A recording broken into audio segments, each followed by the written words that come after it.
In this video, we're going to talk about the weights of defensive players and construct a box plot with the given data. Here we have the weights of 19 different defensive players.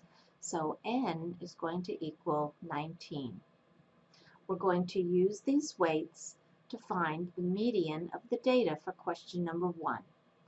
The median of the data represents the middle weight. In order to find the middle weight, we'll need to place these weights in order either from smallest to largest or the largest to the smallest.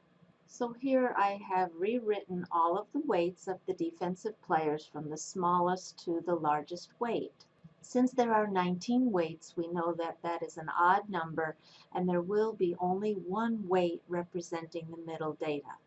So you could actually go through and eliminate the first and last measurement, and again eliminate the second and second to the last, and keep going through that process to find which one is exactly the middle, and it's going to turn out to be the 9th measurement.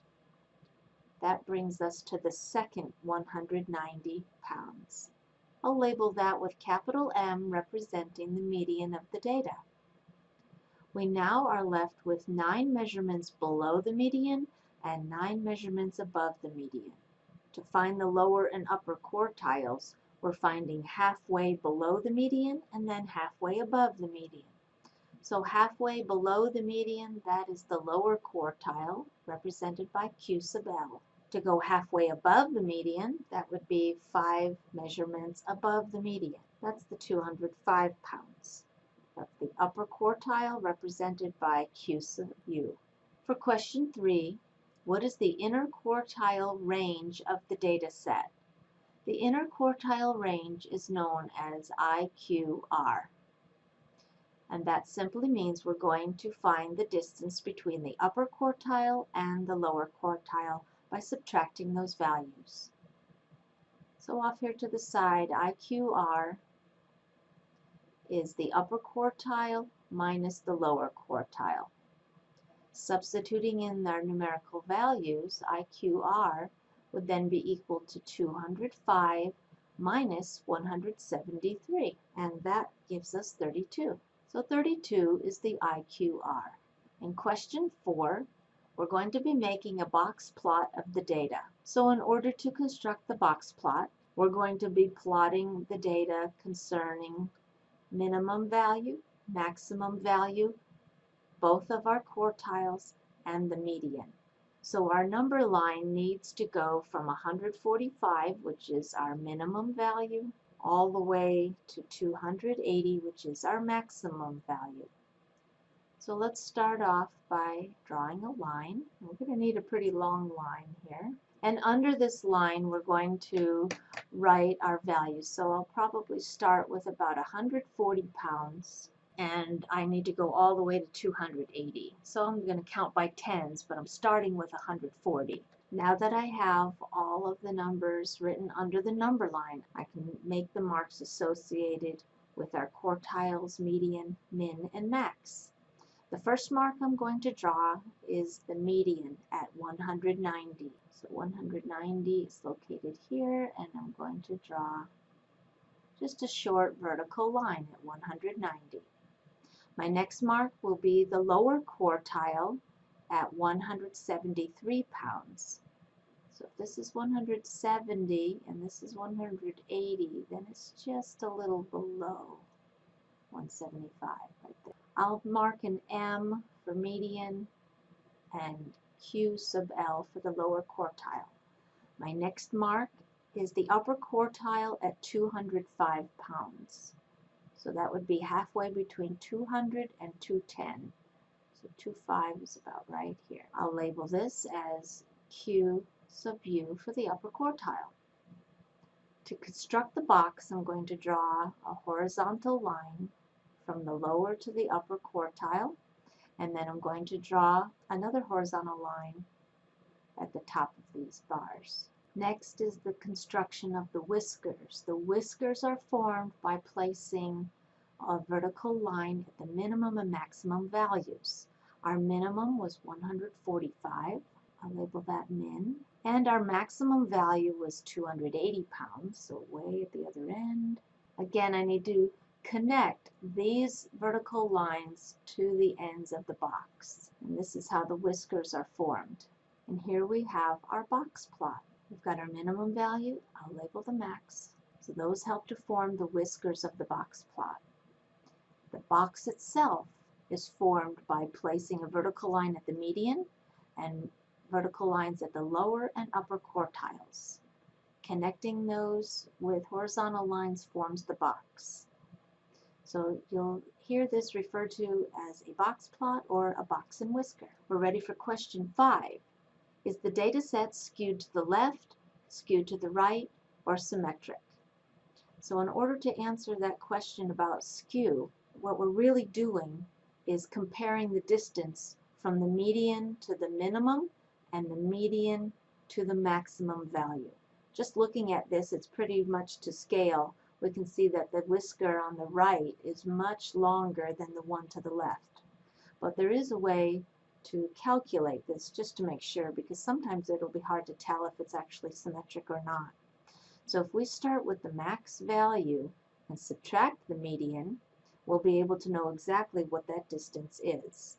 Our max was 280 minus the median, which was 190. That gives us a distance of 90. Now let's compare from the median, subtract the minimum value. Remember to start with the larger number so you don't have a negative distance.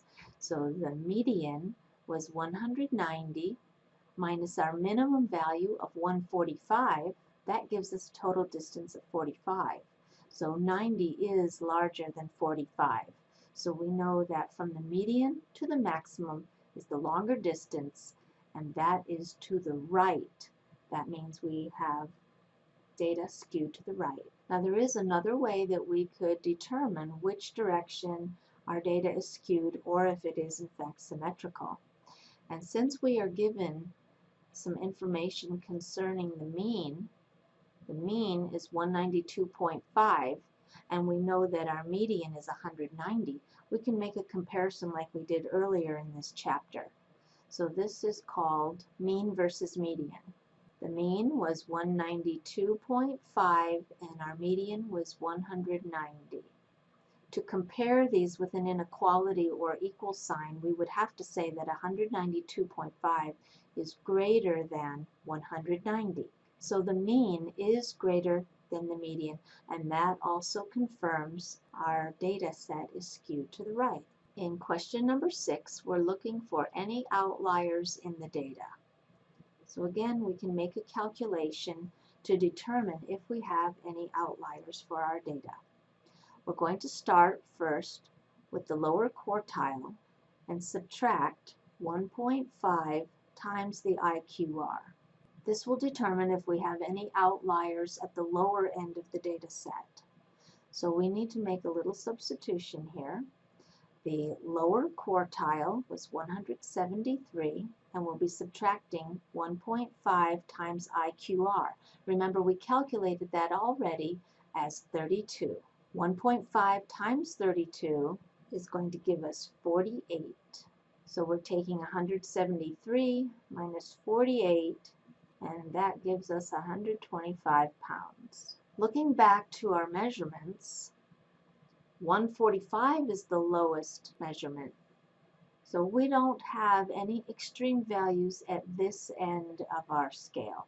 So none in this range. We do need to consider the upper end of the scale though, so we have to start with the upper quartile and add 1.5 times the IQR. So our upper quartile at 205 pounds plus 1.5 times 32, which was the IQR.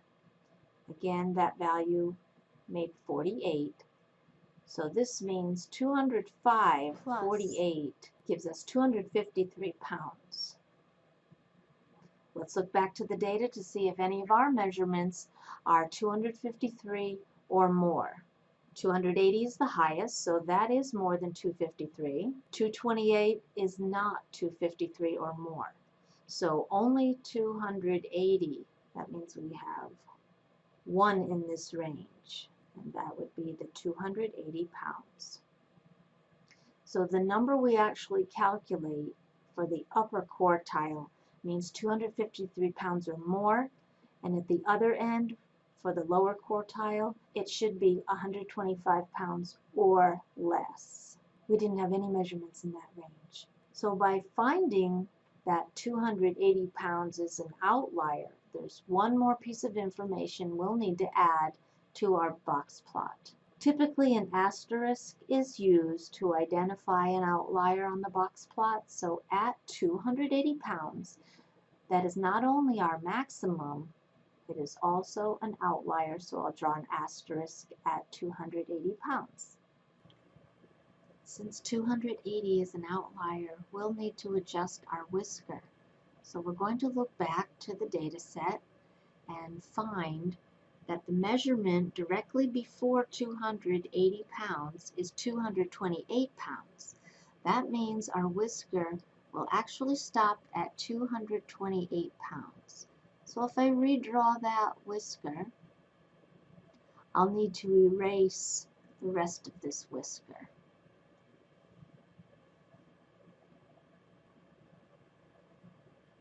In question number 7, we are given the mean of 192.5 pounds and a standard deviation of 28.7 pounds. So we want to confirm our answer in question 7 using the z-score formula. So this just means we want to confirm that 280 pounds really is an outlier. So recall that the z-score is equal to x value minus the mean divided by the standard deviation. Our z-score then would be 280 pounds minus the mean of 192.5 divided by our standard deviation of 28.7. So using your calculator, you should come up with a z-score of 3.05. This represents just beyond 3 standard deviations to the right of the mean. And recall that more than 3 standard deviations in either direction from the mean would constitute an outlier. So this just confirms our answer to part 6, that 280 pounds would be an outlier. And finally, question number 8. What percentage of the measurements in the data set lie to the right of the median? And what percentage would lie to the left of the upper quartile? You might find it helpful to draw a line. The lower end of the line will represent 0%, and at the upper end, that's 100%. So think about the definition of quartile. Quartile will divide the data into 4 equal parts. So if we go from 0 to 100%, we need to divide this into 4 equal percentages. 100 divided by 4 is exactly 25. So that means we're going to divide these percentages from 0 to 100 into 4 equal parts, and each part is worth 25%. Halfway would be 50%. Halfway between 0 and 50 would be 25%. And halfway between 50 and 100 would be 75%. So we can go back and look at the question. Number 8. What percent of the measurements in the data set lie to the right of the median? The median is right at 50% because that represents the middle of the data. So to the right of the median would be from 50% all the way to 100%. So from 50 to 100, that is worth 50%. And the other question is asking about what percent of the data falls to the left of the upper quartile. Well, 25% would represent the lower quartile, and 75% would represent the upper quartile. So if we're going to the left of the upper quartile, that would be from 75% all the way back down to 0. So that would be 75% of the data falls to the left of the upper quartile. So I hope you find it helpful to draw this line, label where your median and quartiles are. The quartiles divide the data into equal parts, and that would be 4 equal parts. So that means each section is worth 25%.